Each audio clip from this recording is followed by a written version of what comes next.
Welcome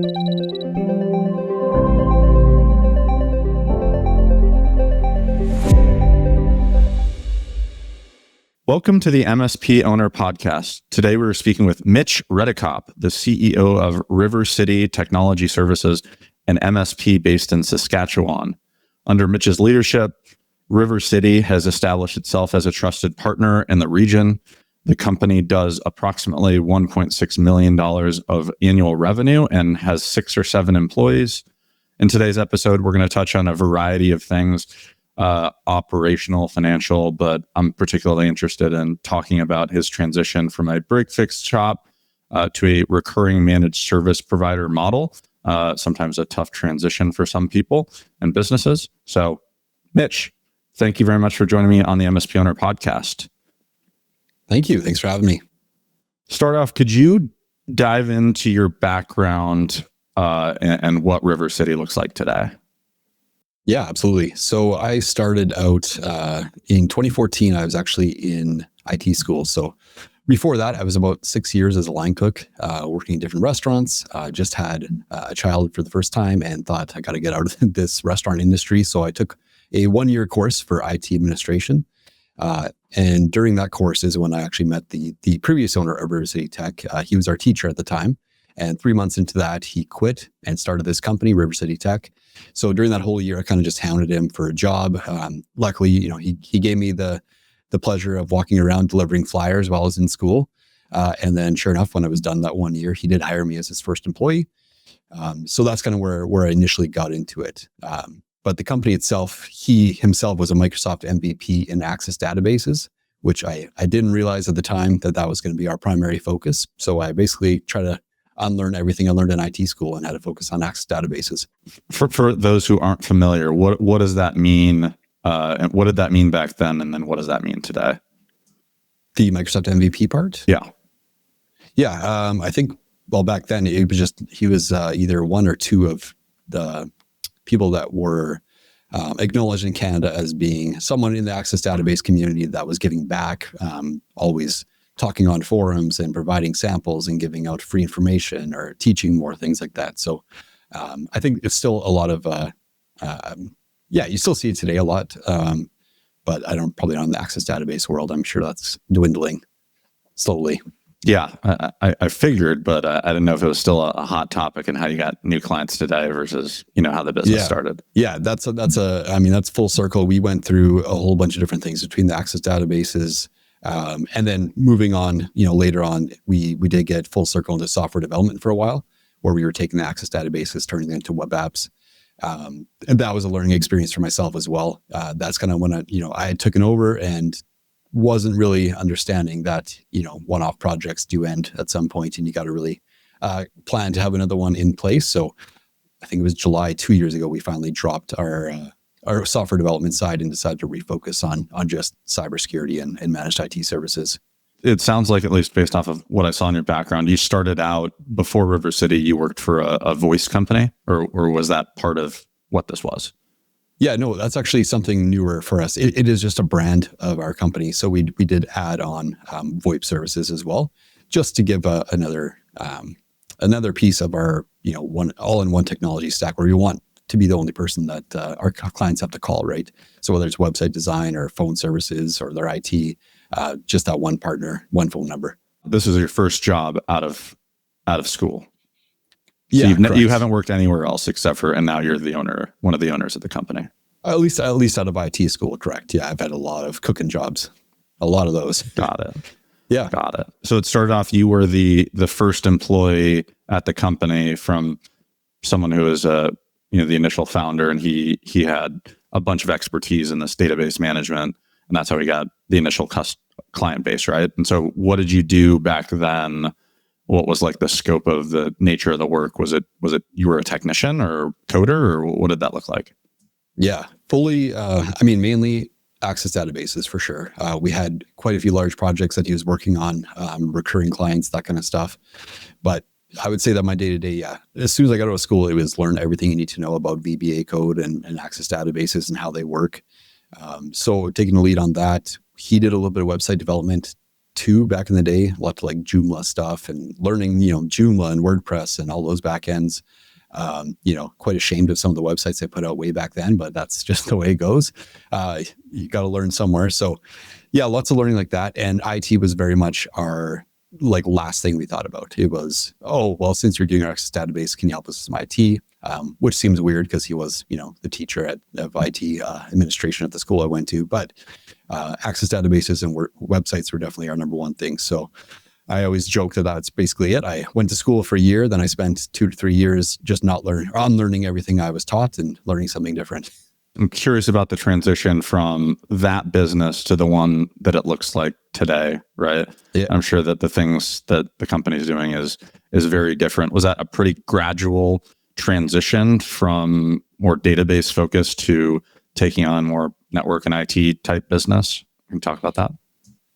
Yeah, I think it was pretty gradual. I mean, we did start getting more and more into taking over those people's IT and then realizing anytime we had someone that we talked to with an Access database, it would just naturally turn into IT, almost like the opposite of what we do now. So we did start getting into that, and more, obviously, Access became less and less popular.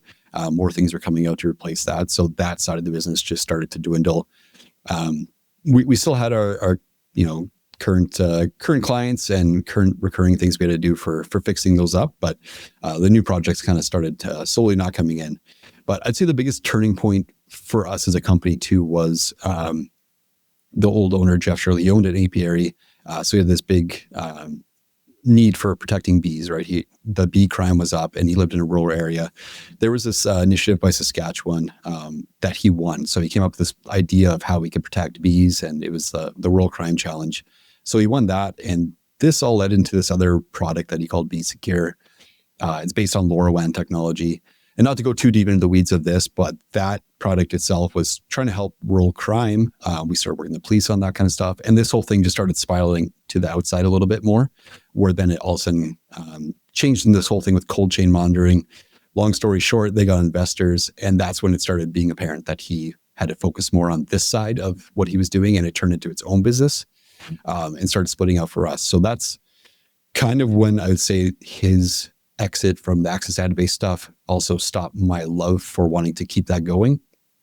But I was, really fortunate that being his first employee, he was always very much treating us as partners. He always treated me the same, always showed me the finances, show me everything, teach me how to we're doing things, right? So I was never outskirted in any way. Always felt part of the team and was really appreciative of getting to learn hands-on. And eventually when he moved on like that, I was, moved into the CEO role.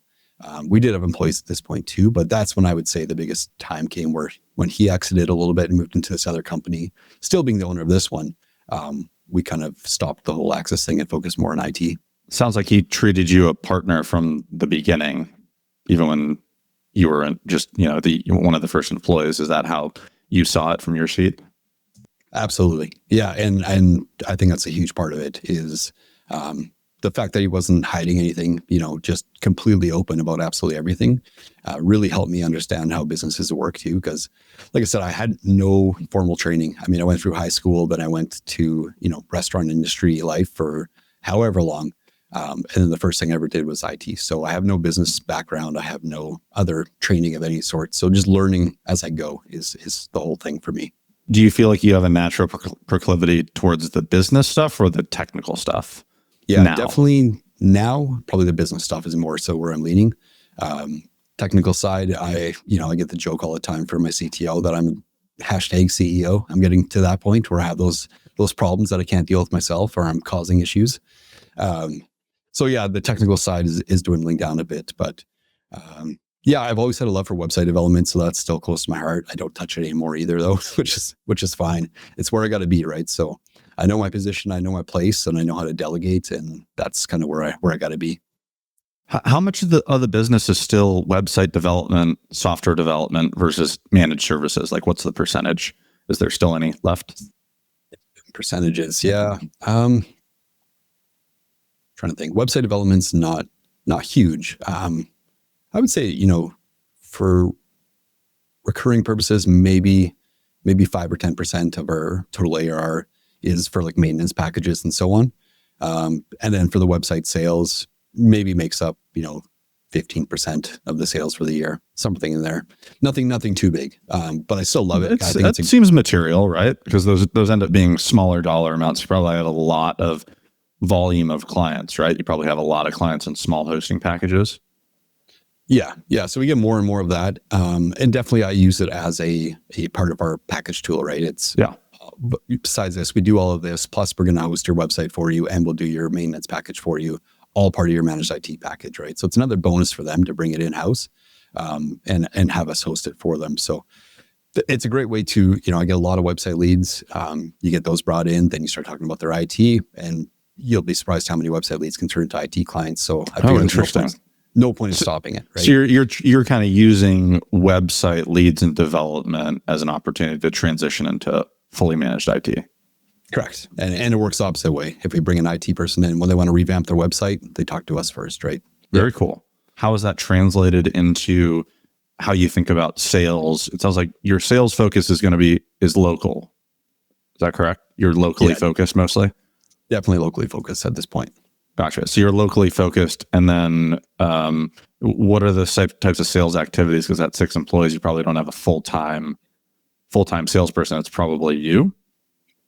Yeah. It's definitely me for all the sales activities. We did have an outsourced BDR doing cold calling for a while. That actually worked quite well. We did get quite a few leads. I had really good strategic lists of who I wanted to go after. I found out that cold calling was something in common is way better than just cold calling. So I'll be saying, hey, we're part of this together. We're here. We're, located right beside you, whatever it might be. I found that people are more intrigued to speak to you. So that really worked well for us for a while. But yeah, what were the stats on that? I'm curious. Like, what did that cost? Did you how many leads did you get a month? Do you have any deets there? Yeah, off the top of my head, that's tough. Let's see here. It was quite pricey for Canadian dollars. I'll tell you that much. I think we paid around $5,500 a month, and I would say out of it, we probably closed about 20 grand MRR in new leads before we parted ways. And that was over like how many months? That was 6 months. Okay. So invested 30 grand and got 20 grand of MRR. Yes. That's really good. Yeah. It was great return on investment. So I guess the question will be, why did we stop? Right. Yeah. I think the biggest thing for us at the time is just wanting to, when you look at 5,500 or 6 grand a month, that's practically something you can get local, right? That's a local employee. So for me, the idea is, and still is, and we just kind of parted ways recently. So the plan will be to bring someone in-house in that role. Kind of learned everything I need to know about cold calling and how they work things and implement that system. I was able to build, videos and playbooks on all that kind of stuff. So the plan is to bring someone in-house, teach them this, and kind of have them do that and maybe some other tasks as well. I just figure it's a good opportunity to bring someone in and have someone else take over some of the workload. Like you felt it was successful enough where you want to invest in it internally and have it become like a core function of what you guys do rather than outsource it. Yeah, exactly.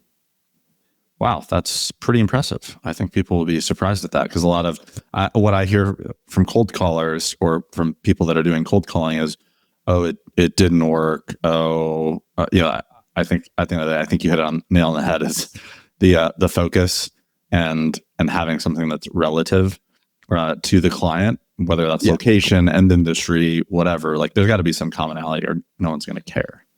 100%. I mean, we're a little bit lucky that we're in a technology park, so that's where we rent our space. So the first thing I did was just give them a list of everybody else that's in this park, right? And just say, hey, we're also in the same building as you. We're in the same park as you, whatever it might be. Easy lead. And that was great. More so, not even just for getting clients, but just to introduce us to absolutely everybody. Like anybody that wanted to meet, say hi. Hey, actually, we have a lot in common. There's an ERP company that we now bounce, leads off of. Didn't even know they existed, like that kind of thing. You know what I mean? So a lot of opportunities for working together with other people, and we did get new business from it as well. Another good tip I would say is like if you're part of a chamber of commerce or any other business association near you, get that list, give it to your BDR, say call every single one of them and say, hey, we also noticed that you're part of this business association. We're looking to be a resource for you guys. what are you guys doing for IT? Or who could I speak to regarding your IT? Something like that. And I think they really like when you have something in common. It seems more approachable than just a straight cold call. It's like, I noticed you guys are part of this as well. We have something in common. Hi, I'm Ben Tigelaar, the host of MSP Owner Podcast and the CEO of DataTel, an IT managed service provider with 35 employees. The mission of this podcast is simple: to have authentic conversations with IT owners about their journey, how it started, the challenges they faced, and where they're going next. Every episode, I personally walk away with a new actionable item to strengthen my own business. But a quick word about my company, DataTel. We are actively acquiring MSPs who align with our service and culture. So if your company is generating between $1 and $10 million of revenue, I want to talk to you. But wait, you're probably thinking, why me and why DataTel? First is, I get you. I understand the challenges MSP owners face, being one myself, feeling overworked, overwhelmed, constantly being on call, struggling to bring in new business. I have the solutions and people in place to address these pain points. Second is culture. We run our business on EOS, Entrepreneurial Operating System, which has been transformative for our employees and clients alike. I believe that building a great company comes down to finding and retaining great people who are in the right seats. Everything else is noise. If any of this resonates, it probably means we're a fit and we should be having a conversation. Until then, let's get back to the show. So you spend a decent amount of your time on the sales. If you could bucket your own personal time as CEO into the different functional buckets, how would you walk me through like a day in the life? I'm very curious at this size MSP, where you spend your time and what you do. I'd say most of my time will be the sales calls. So making cold calls where I'm like now myself, just while I'm waiting. I just want to keep leads going. I don't want to stop that. So I'm always doing that. Lots of follow-up calls, like the pipeline is very busy. So always need to be continuously doing that. Just getting ready for sales presentations, going to do sales presentations.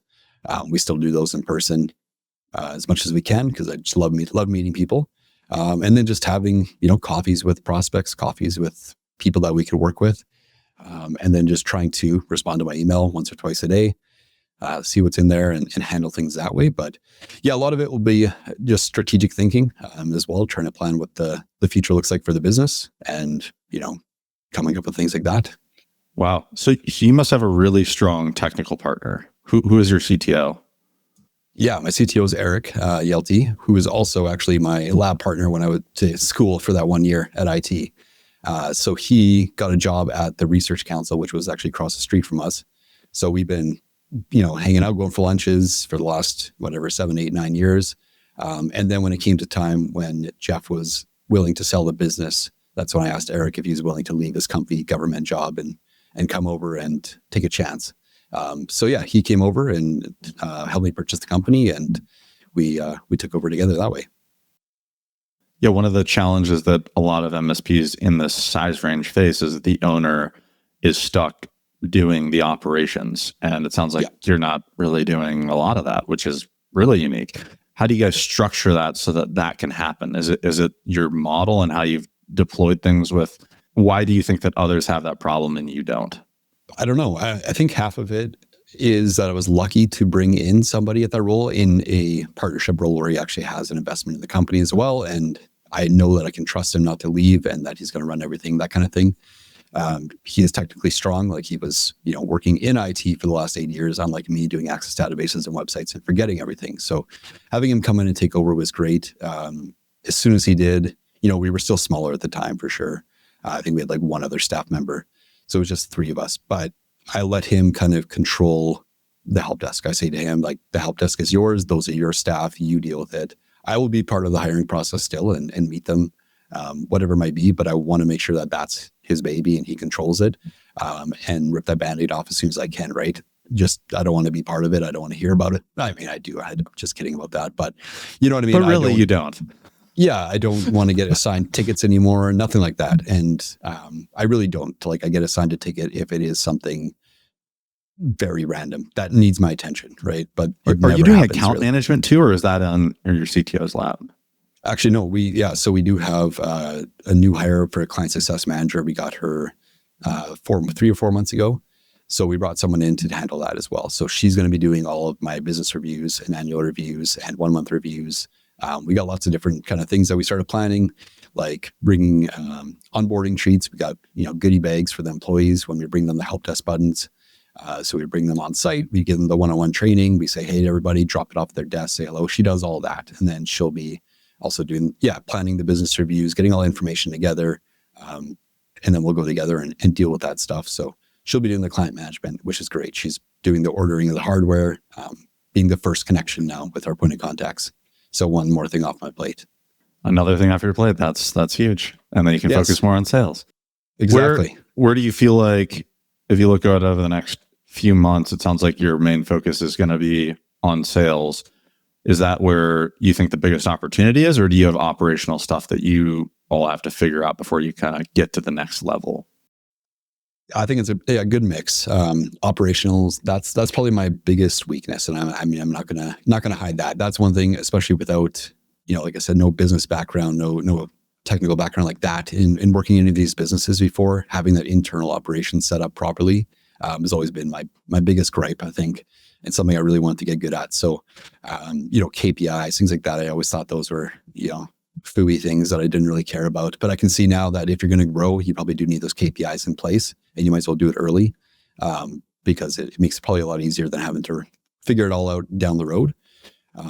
So that's one thing that we're lacking. It's probably internal KPIs and tracking that kind of stuff for real, I guess, outputs on how everyone's doing as well. But yeah, I'd say between that and sales, obviously, I need to find somebody to keep doing the cold calls and building the lists and getting the leads in and things like that. But I think being the salesperson is key. And I think all business owners kind of in our stage needs to understand that they are the salesperson. I don't think hiring a salesperson at our size or anything below our size is the right move, personally. Yeah. Valid position for sure. So what does your technical team look like? It sounds like you have your CTO and then a few technicians, engineers, or what does that look like? Yeah, we have 3 techs. So just our CTO and 3 techs at this point, like a level 1, level 2, level 3-ish. Okay.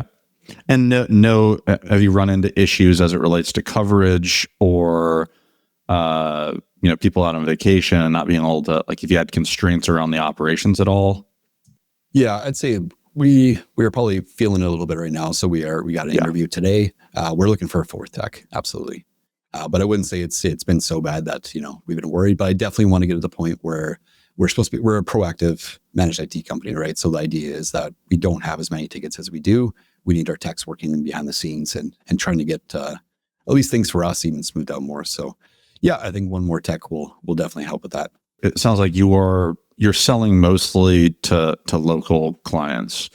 Yeah. I'm always really interested to hear from a sales perspective, like, how are you differentiating versus your competitors? I think that's a hot topic that people come up, especially those that are local providers. How are you are you winning because you're showing up first when they have a pain point, or are you offering something within your package or solution that really is truly unique? Yeah, I think the unique part. I think we need to make sure, obviously, a couple things. One, that they are not in a race to the bottom. They're not price heavy, right? Like if that's all they're after, then we're going to lose every day. And I always tell them that in the first time appointment. And I think it's setting expectations, right? Like, so I don't know if anyone's ever done Sandler training, but like the upfront contracts and things like that. It is really about being clear about what you're doing so you don't waste time. And that's one thing that I've learned over the years is just to stop early. Have that first time appointment, 10, 15 minutes. And if you can already tell that they're very much leaning towards, we just want something to replace our break fix and as cheap as humanly possible, I'm going to be like, we're not the right fit for you. Let's move on.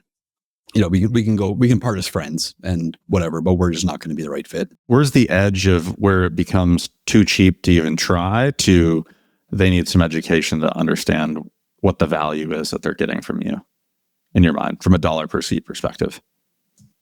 Yeah, I guess a couple things. I guess just making sure you ask the right questions during that first time appointment too. So just figuring out, are they are they aware of cybersecurity? Like, how serious do they take it? Do they have their own liability insurance? Um, Things like that is kind of key, just how big they are. If they use the terms that we're just a startup a lot, I always get that one. It seems to be like one of the biggest cop-outs I can hear is, well, we're just a startup, so we don't have a lot of money. When they're like 15 employees, much bigger than us. And I'm like, I don't understand what a startup means in your head. But yeah, you really got to get past that because, we have two personal financial companies that they come to us and they just say, we just want you to secure our stuff. Like, we understand how scary it is and we don't want our client stuff out there. So I bring lots of examples like that where it's not about your size, like ever. It's just how much do you actually care about having a full managed IT package and everyone taking care of you. So we only have one package. And that's the other thing is we have one offering. So we're not going to be for everybody. We're very boutique, a bit more prime pricing. And that's what I always say is that we have like what you're going to need. And it's just fully inclusive of a whole bunch of different features. So our whole thing is just giving them peace of mind, making it seamless, making them, be able to sleep at night and have that one person to call for everything, vendor point of contacts, whatever it might be. We want to sit on the phone with your ISP for 2 hours while you get back to work, whatever it might be. You know what I mean? Just adding as much value as we possibly can into one package. Because that for us as a business for growing, there's the downside where you say to yourself, this doesn't look great from a scaling perspective. Because yeah, absolutely. We could be bringing in a good, better, best package and we could, for the last 20 or whatever we've lost over the years, I'm sure they all would have said yes to a good package. And then we'd be having them dragging along and maybe upselling to them over the years. But for us, it's just, no, we want to stick with the people that want this. It's not your model. You want to focus on the premium high end. Yeah. You're okay with letting the medium and low end of the market go. Yeah. And if, you're saying that maybe I have a small amount of text for what we're doing and I didn't realize that, if that's true, but maybe that is part of it too, is it's a much easier for our techs to understand one package. Every client has the exact same thing, the exact same tools, the exact same level of service. There is no which client has this and that and many different things to worry about. Yeah, I think you're doing pretty well on the headcount. 1.6 million and 5 employees. That's well below what the typical industry average is. I would have expected 7 to 9. So it means you're doing something right. You have things packaged properly, or your pricing is higher than the average market. That's kind of what that suggests. Which it probably is, and I love I think our average seat right now is $256 per seat. And that's, in Saskatchewan. So I don't know. Wow. A lot of people say, we that's can't do it in two small towns, local clients. You're selling a $256 a month correct package. Average. Yeah. Yeah. That's our average seat price currently. And yeah, it's all about putting that value emphasis, right? Like really showing them, break down everything you're doing, show them exactly what value you're bringing, why you're different than everybody else. And how do you do that are you thinking about in a 30-minute discovery or pitch meeting? What does that look like when you're talking to a client and you're going through that? Yeah. The biggest thing is education. 100%. You got to educate them on the differences between break fix, traditional MSPs, and what you do, right? So we've always done the same thing where we are all inclusive, absolutely everything. We don't do the ad move changes. We include you buy a computer through us, and if it takes 2 hours to set up, that's covered. There's no changes that way. Our model's a little bit different than everybody else too, where we don't have a per seat, per device pricing. We actually sell the organization as a whole. So yes, our costs in the background, we add it all up. We figure out what the price is after we do the discovery. And then we say, this is it. This is your one line item for your whole organization. We put a really good margin in place, and this helps us pad it so that, hey, we're all about budget and predictability. This is your price for, the foreseeable year until we have the annual review. What I really want is if they go up by 1 or 2 people, hiring new people, I don't want to change their price on them. I want to be well padded that it doesn't really matter. So this is good for them. They can see a path to growth. And then at that 1 year mark, we'll review it and say, okay, how have you guys grown? You've added 2 new people. This is a new service fee. Let's go to the next year. But we always do 3-year agreements to start. But during the annual time, that's when we'll revise. That's when we'll double check what's happened. But I think they really, like that too. I don't know. That's one thing I've always done is just put it into one bulk price. Yeah. Does your package also include licensing as well? Like Microsoft licensing? Built in. It's all just built in. So I always say that too. I say, our pricing might look bigger, but we're bringing everything together into one. We're not doing, an invoice for Microsoft licensing, an invoice for remote support, an invoice for backups, an invoice. And a lot of time that's what we get from clients is they'll come to us and they'll give us the 6 pages of what they currently got. And it'll be like, yeah, well, they look cheaper, but when you add up like all the invoices plus your website, plus your whatever, we're taking over all of that. It's just, this is your price for IT, right? This is your new expense line to budget for. So we bring that in like that. And yeah, it's been good for us that way. I found it really interesting. Your price point, your size, your employee count, you're doing something right clearly as it relates to it. But do you feel like you're going to continue along so it sounds like $250 at the high end, and then you probably view the mid-range price between like 150 and 200, or like what do you view as medium and low as you've come across competitors, obviously? Do you know what the pricing is locally in Saskatchewan, like between those tiers? Yeah, I would say it's probably in that $150 range is probably where you're looking. We just got one from a prospect where they had some hourly rates from Rico. Rico's like a big company, but they acquired one of the MSPs here and they're charging $90 an hour still. And I thought that was pretty crazy. So I'm not sure we can do that for at least. What is your rack rate right now? Ours is $200 an hour for break fix. If we do any break fix, which we don't, which is why I can put it so high, because it's just, I don't know. We never do it. So I just throw it up there just to show more premium pricing, allow it to reflect also on what we do, right? Wow, that's incredible. $90 an hour. Yeah, it's still, they're a little bit behind on that size, but yeah, it is hard with the pricing. Exactly. We always come in, we always have the conversation where we are, much more than what everyone else was saying. So you really got to sell them on the value. The relationship approach is big. We always talk about that. You're not going to be a number. You actually get a tech when you call. There's no auto attendant, no triaging, nothing like that. And then the help desk button. Honestly, that thing itself, I know, Ernest talks about that too, and you guys have it, but it's funny how that is such a game changer in people's minds when you talk about, isn't this going to save you a lot of time? Like we're not going to be calling you right away and we're going to know exactly what computer you're on and the diagnostic information at the time. And they're just like, wow, so it's cool. Funny because it allows the engineers to get what they always wanted, which just send me your information. I don't want to talk to you so I can do the research and come in and just solve your problem right away. Yeah. No, it is an incredible product and it's a really good marketing tool. We bring one around with us. Yep. So it's like, this is why, right? And it's an embodiment of what you represent from a customer service perspective, I think. Yeah. Yeah. We bring it on every pitch, and exactly what people want back is their time, right? They don't want to be sitting on hold with IT support. So that's what we say is we're trying to keep you off the phone with us as much as possible.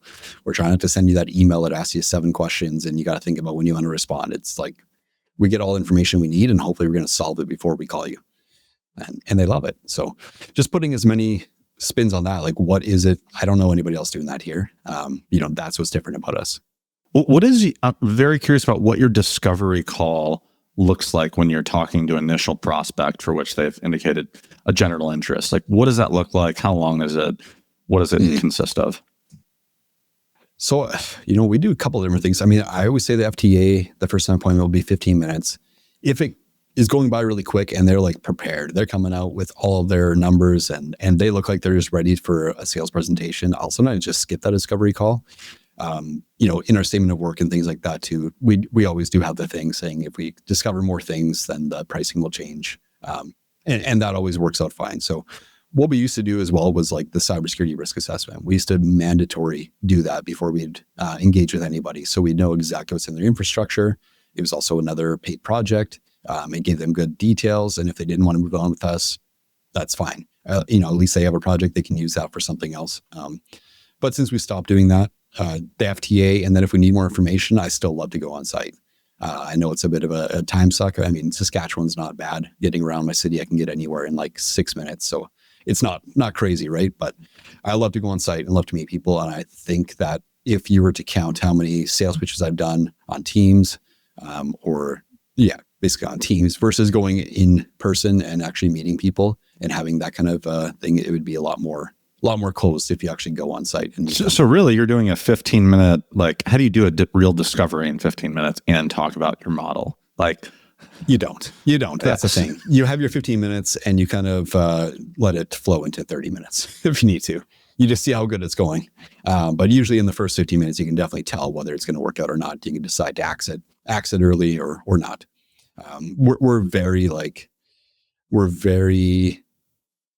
yeah. And maybe that's where we let things go, is if people are like on Google Workspace or whatever else, and they're like adamant they're not leaving Google Workspace, it's not going to work for us, and I'll say that. Yeah. That's completely true. I think it's bridging the gap between, if someone's on Google Workspace, then it's like, well, we're on Microsoft. This is why. This is the environment. This is the platform benefits that you get. And they're already using Excel and all of this other stuff that will integrate beautifully into the platform, right? So sometimes it's that education piece, I think, is what you're talking about, right? And if they're not willing to get educated and see what the right solution is, then probably not a great client.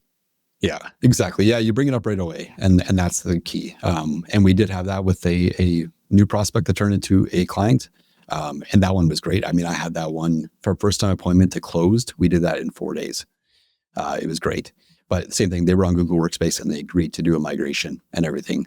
But that was the first thing I brought up. As soon as they said they're in Google Workspace, I said, "Are you open to moving to Microsoft?" And they said, "Yeah, we'll definitely look at it." So if they do that, great. If they say absolutely not, then not going to work for us, because I won't go back to that whole idea of just saying yes to whatever and kind of ruining what we do internally. Was the business previously like that? You were doing everything for everyone? Oh yeah. And I think everyone's got to start there. So I don't want to leave that. How many years ago was that? Yeah. So for us, I would say that it was 2020. So 2020, we got out of a merger that we had. We broke off, started again from scratch. And then that is when we were totally break fix access database. But 2020, I would say, is when I finally understood what IT services were in more of a managed IT role. And that's where I would say I joined the tech tribe myself. I read a lot of books like like Nigel's books and things like that. Ernest himself had like 2 hours of calls with Ernest, which probably just changed my whole perspective on everything. And I'll always be thankful for that. That was awesome. He really set me in the different direction and showed me kind of a different light of everything. So that itself, I went through the managed IT, the good, better, best, learned everything I need to know about the tech tribe, and what they had to teach. And then, just from a complete newbie that way, put those together, finally got some people on board. And of course, at some point, you got to say yes to everybody. You feel like to get ahead, you got to get just clients, right? And you will drop your price and you will, whatever you need to do to just be like, yeah, absolutely. And it does help. It does get you to the start. But then at some point, you have to tell yourself that it's just not worth it anymore. And you need to find where that number is. And I don't know, maybe that number is different for absolutely everybody. But at some point, you're going to realize that you need that one package and stick to it. And I'll always remember like flip-flopping between this premium package and the other packages. And then just one day, finally pitch that premium package to a client. You're always scared. You're like, this is a crazy number. No one's ever going to say yes. And you went there and I pitched it to them in an hour and they were blown away and they signed like an hour later. And then that's when I finally got that confidence that I'm like, oh, like with people that actually get it and want this, like those are the clients that I want too. You don't want the people that don't respect what you do. And that is so hard to do if you haven't made those sales yet. Yeah. Because you haven't seen that. And so you're just saying, oh, I'm going to go and do this. And why do I deserve this level? Correct. Yeah. How did you get over it? You just had this mindset of like, I'm just going to try it out and see what happens. Yeah, exactly. Yeah, it's risky because, and before that too, I did pitch out to somebody else and they, laughed me out of the building or whatever. So, you think to yourself, oh, I should have done that. And then you do the worst thing possible where you pitch them this and then they say, oh, the pricing's too much. So then you email them back with like 3 different better offers that all of a sudden came out of nowhere, which you've always had. You just didn't want to pitch it because, now you're just scrambling and look desperate. And that's the worst thing you could possibly do. So that one like really hurt and it got me really down on the whole thing. And then once again, try it again on this other one and they signed within 2 hours. And I was like, wow, So if someone can get it that fast, there's clearly going to be more people out there that'll be, understanding what we do and want this level of service. It's just finding the right partners. Have you found, what do your typical clients look like? And have you started to sell into certain types of clients? You're like, okay, these are good ones. This is what they look like. Has that started to become a more consistent trend? Yeah, I would say most of our clients, I guess the biggest thing we have would be transportation, logistics, construction industry, and financial industry are some of our bigger ones for sure. Those ones seem to just be quickly like yeses. They want this kind of stuff. They want us to take over all these things. Lowest ones, I still find healthcare services are just the absolute hardest ones to get into for some reason. Even nonprofits. I love selling to nonprofits. I think that they are getting more and more into this. They get the benefit of the super cheap business premium licensing, and that brings their rates down, but they get all of these extra features and we get to handle all these things. Yeah. And no, agreed. We have a few nonprofit clients as well. I know an MSP who focuses, they're in one city in California and they focus exclusively on nonprofits, and they're a $2.5-3 million MSP. Yeah. Perfect. Right? Yeah. And they're growing and doing really well and just focused in that area. Yeah, nonprofits love their budget, so it works nicely when I give them one solid number, and that's what they know that they get for next year. Very interesting insight. I feel like you're. Are you feeling like maybe at some point you're going to verticalize, or are you going to continue? There's just a lot of runway on the local side. Yeah, I think for now there's just still local. I mean, there's so many competitors too, though in such a small area.